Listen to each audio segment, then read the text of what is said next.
IAS ప్రిపరేషన్లో మనం చేసే సిల్లీ మిస్టేక్ మీకు సరదాగా చెప్పే ప్రయత్నం చేస్తాను. అదేంటంటే ఇలా సెల్ ఫోన్ ఓపెన్ చేస్తాం, జిక్కు జిక్కు జిక్కు అని రీల్స్ కానీ ఇన్స్టాలో లేకపోతే కనుక యూట్యూబ్లో షార్ట్లు కానీ లేదా వీడియోలు కానీ చూస్తూ ఉంటాం.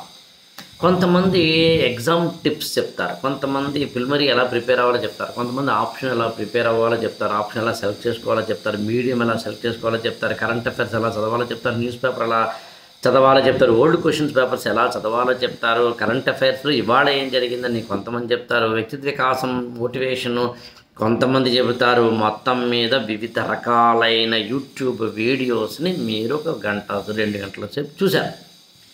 ఈ 2 గంటల సేపు చూసిన తర్వాత మీరు ఏం చేస్తారంటే ఒక పెన్ను పేపర్ తీసుకుని అంతవరకు మీరు ఏం చూసారో వీడియో వైజ్ రాయండి. ఒక్కటి కూడా మీకు ఉపయోగపడదు.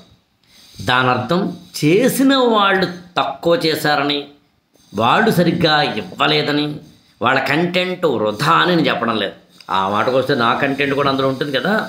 కానీ ఎప్పుడైతే మనం పీసులుగా చదువుతామో, ఆ పీసులు కంటే ముక్కలుగా చదువుతామో, ఓ దాంట్లో కరెంట్ అఫైర్స్, ఇంకో దాంట్లో ఇంకో టిప్స్, ఇంకో దాంట్లో ఇంకోటి చదువుతాము, ఏమవుతుందంటే మన టోటల్ మొత్తం ప్రిపరేషన్ అయ్యేసరికి సరిపోదు. మనది అది కంప్లీట్నెస్ అవ్వదు. అంటే ఇంకొంచెం మీకు అర్థం చెప్పమంటారా? ఇక్కడో గోడ కట్టాడు ఒకతను, ఇక్కడో గోడ కట్టాడు, అక్కడో గోడ కట్టాడు, ఇంకో చోట గోడ కట్టాడు, ఇంకో చోట గోడ కట్టాడు, అన్ని గోడలు కట్టాడు, కానీ ఇల్లు కట్టలేదు.